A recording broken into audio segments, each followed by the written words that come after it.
graça do nosso Senhor Jesus Cristo, o amor de Deus e a companhia do Espírito Santo estejam conosco neste momento e que queremos meditar na sua santa palavra.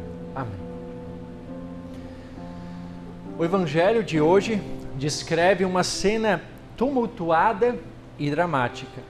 Um pai desesperado pela condição de seu filho, possuído de um espírito mudo que o atormentava desde a infância. Os discípulos se sentindo impotentes por não conseguirem expulsar o espírito. Os escribas discutindo com eles. Uma multidão de curiosos querendo ver no que daria toda aquela situação. E é nessa hora que Jesus entra em cena. Ele repreende a incredulidade de todas as pessoas ali reunidas, especialmente dos escribas. O pai então apresenta o seu filho e lhe fala de sua situação. Em meio ao seu próprio ceticismo e dúvida, aquele pai questiona se Jesus poderia de fato ajudá-lo. E por fim ele clama por compaixão e ajuda. E diante disso Jesus responde: se o Senhor pode, tudo é possível ao que crê. Tudo é possível ao que crê. Como vocês entendem essas palavras? Nos dias de hoje, seja em vertentes teológicas ligadas à teologia da prosperidade e até mesmo no senso comum, meio secular, é comum a ideia de que fé é uma força interior. Como se a fé fosse algo intrínseco a nós mesmos que nos desse quase que um poder para superarmos quaisquer dificuldades e obstáculos. A fé na teologia da prosperidade é apresentada como a chave para a felicidade, o sucesso e a cura. Quase que um poder que dá ao ser humano o direito de exigir de Deus qualquer coisa que ele deseja. A fé no senso comum muitas vezes é vista como sinônimo daquela famosa frase: acredite, você consegue. Ou seja, a fé seria uma crença em si mesmo, uma crença nas habilidades pessoais de enfrentar e vencer os desafios da vida. Será que essa é a definição bíblica da fé? Será que é sobre isso que Jesus Cristo estava falando ao afirmar tudo é possível ao que crê? O autor da carta aos Hebreus, ele apresenta a seguinte definição de fé. Ora, a fé é a certeza de coisas que se esperam e a convicção de fatos que não se veem. Ou seja, fé é a confiança naquilo que não se pode ver nem comprovar, mas que para aqueles que creem é algo tão real e concreto quanto aquilo que pode ser visto e comprovado. E como se chega a essa fé? Será que é algo que já está em nós por natureza?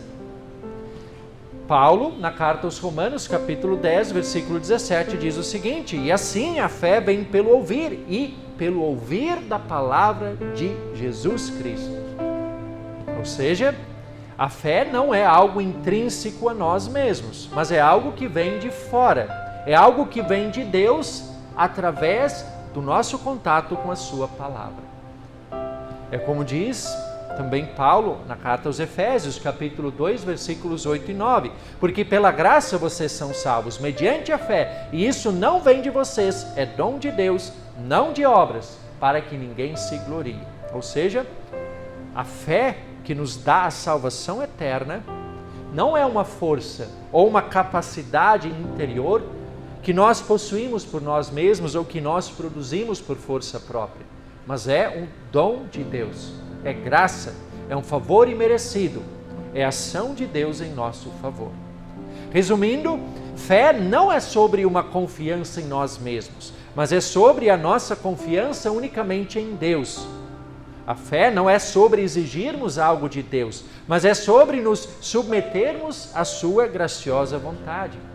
A fé não é sobre algo intrínseco a nós mesmos, mas é sobre um dom, o maior dos dons, que o próprio Deus nos concede através do contato regular com a sua palavra e com os sacramentos. É sobre essa fé que Jesus Cristo está falando quando diz: tudo é possível ao que crê. A cena descrita no Evangelho, ela apresenta um contexto de ceticismo e incredulidade. Jesus, juntamente com Pedro, Tiago e João, haviam subido ao monte onde Jesus foi transfigurado. E nesse meio tempo formou-se todo aquele tumulto dramático. O pai que trouxe o seu filho para ser curado, a ausência de Jesus, a incapacidade dos discípulos de expulsar aquele espírito, a oposição dos escribas, aquele povo curioso, aquela multidão curiosa e a discussão. E ao chegar, a primeira coisa que Jesus diz é: por que vocês estão discutindo com eles? É a pergunta que Jesus faz. Ao que parece, essa discussão girava em torno da incapacidade dos discípulos de realizar aquele milagre. Por um lado, nós temos os escribas que provavelmente contestaram a realização de milagres, colocando, quem sabe, em dúvida até mesmo milagres que Jesus já havia realizado. Por outro lado, os discípulos tentando defender Jesus, dando uma de advogado de Jesus, tentando defender a capacidade de Jesus de realizar milagres. No fim das contas, tudo isso não passava de uma discussão tola, que poderia inclusive colocar em dúvida o poder e a autoridade de Jesus diante de tantas coisas que ele já havia feito, diante de todo o poder, toda a autoridade que ele já havia manifestado anteriormente. Jesus então repreende todas aquelas pessoas, os escribas, a multidão, o Pai, inclusive os seus discípulos. Ó geração incrédula, até quando estarei com vocês? Até quando terei de suportá-los? Jesus repreende, mas ainda assim, ele não deixa de se compadecer da situação daquele pai, que aflito procurava a libertação, a cura do seu filho. Quando então o pai do menino demonstrou a sua própria dúvida, seu próprio ceticismo, quando ele de certa forma questiona se o Senhor pode me ajudar, se o Senhor pode fazer alguma coisa, Jesus então repreende individualmente aquele pai. Porque essas palavras de Jesus são palavras em resposta ao Pai, são palavras de repreensão. Se o Senhor pode, tudo é possível ao que crê. E aí a partir daí a cena muda. Nós temos a partir de então uma resposta que retrata uma fé humilde e sincera daquele pai. Talvez ainda uma fé fraca, uma fé vacilante, mas uma fé verdadeira. Aquele pai, em resposta ao que Jesus disse, as palavras de repreensão de Jesus, aquele pai responde: eu creio, ajuda-me na minha falta de fé. A resposta desse pai é um belo exemplo da postura de todo aquele que possui a fé verdadeira. Uma postura de humildade e de dependência. Humildade e dependência. É sobre isso que Jesus estava falando quando disse: tudo é possível ao que crê. Não é sobre exigir qualquer coisa de Deus, mas é sobre submeter-se à sua santa e misericordiosa vontade, mesmo quando ela contrariar a nossa. Não é sobre alcançar a felicidade, o sucesso, a cura a qualquer custo, mas é sobre viver contente e agradecido em todas as circunstâncias, mesmo quando elas não forem as mais favoráveis. Não é sobre acreditar em si mesmo para superar todos os obstáculos, mas é sobre reconhecer as nossas limitações e confiar acima de tudo naquele que nos fortalece em todas as situações. Não é sobre o quanto nós somos capazes de realizar grandes proezas, mas é sobre admitir as nossas próprias fraquezas e incapacidades diante de tantas situações que saem do nosso controle.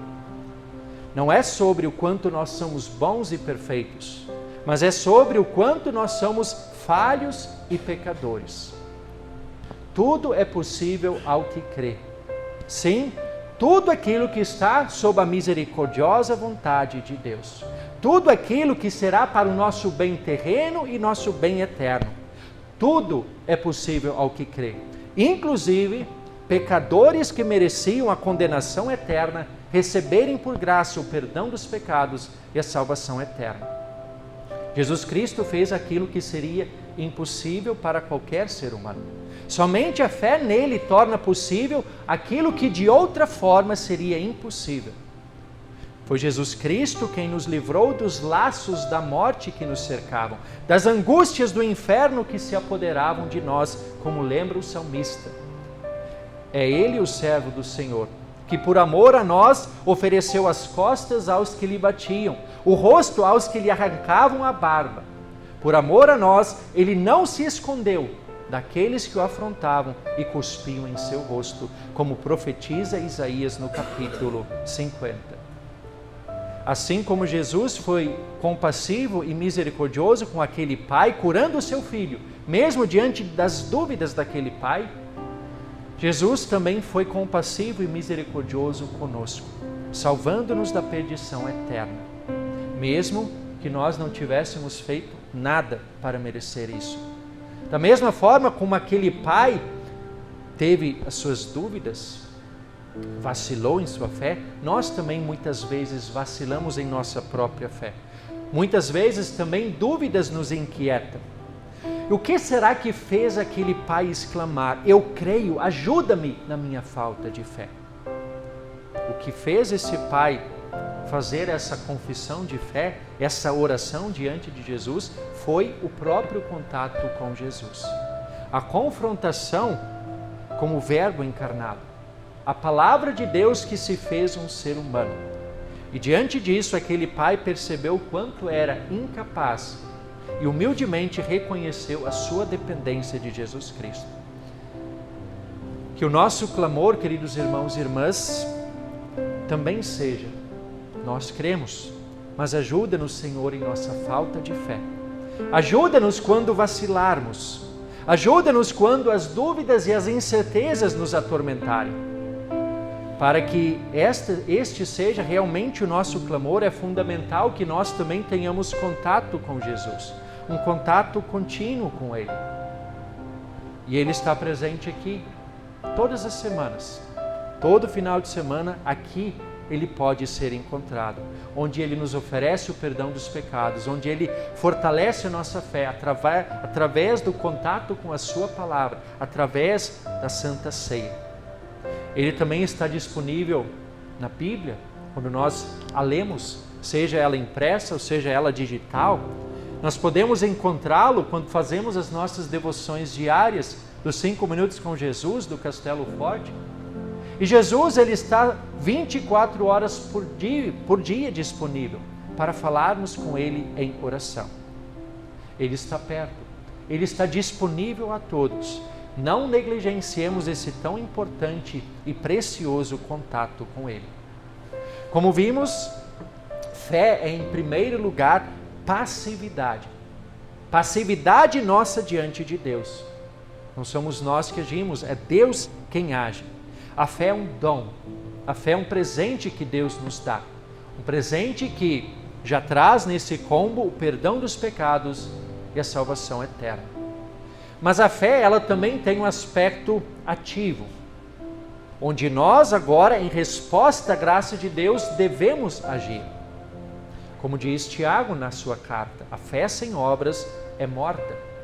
Ou seja, uma vez perdoados e salvos, essa fé vai produzir frutos, frutos que vão nos levar a agir em favor do nosso próximo. No texto da epístola de hoje, Tiago, em sua exortação, ele fala sobre o mau uso da língua. Quando, com a mesma boca, muitas vezes nós louvamos a Deus, oramos a Deus e depois também desejamos o mal ao nosso próximo. Isso não deve ser assim. Pelo contrário, nós devemos fazer um bom uso da nossa língua. Devemos abençoar as pessoas, devemos louvar a Deus, devemos fazer o bem, testemunhar a nossa fé com a língua que Deus nos deu. É necessário, portanto, que a gente se policie, que a gente tenha contato com Cristo e Sua Palavra, para que Ele também nos oriente e nos capacite a fazer um melhor uso da nossa língua. E esses frutos, eles se manifestam também quando nós ajudamos uns aos outros, especialmente aqueles que mais precisam. Quando estendemos a mão aos que necessitam, quando oferecemos o ombro aos que choram, quando colocamos os nossos ouvidos à disposição daqueles que precisam desabafar, Quando fazemos essas coisas, nós estamos colocando em prática a nossa fé, vivendo ativamente a nossa vida cristã, a nossa fé cristã, tornando o amor e a presença de Deus ainda mais real e concreta na vida daquelas pessoas que atravessam dificuldades em sua vida. Mas a gente não faz isso apenas nessas situações extremas ou delicadas da vida. Também em nossas situações corriqueiras do dia a dia, no nosso cotidiano, quando procuramos ser bons pais, boas mães, bons filhos, bons irmãos, bons avós, bons vizinhos, bons irmãos, bons profissionais no trabalho que temos, bons cidadãos, bons irmãos na fé. Enfim, em todas essas coisas do nosso dia a dia, quando nós fazemos isso motivados pela fé, capacitados pela fé, nós estamos dando um testemunho prático e concreto do amor de Deus ao mundo. E assim nós percebemos que a fé e os seus frutos não é sobre individualismo, o quanto eu sou capaz de fazer por mim mesmo, mas a fé e os seus frutos é sobre coletividade, o quanto eu sou capaz de fazer não por mim, mas pelo meu próximo. E se Jesus de fato estiver em nossa vida, se Ele fizer contato, se nós fizermos contato com Ele através dos meios que Ele nos deixou, a palavra, a Santa Ceia, o contato diário com Ele, nós seremos motivados e capacitados por essa fé. Seremos movidos pelo Seu Espírito Santo. E então, meus amados irmãos, tudo será possível ao que crê. Amém.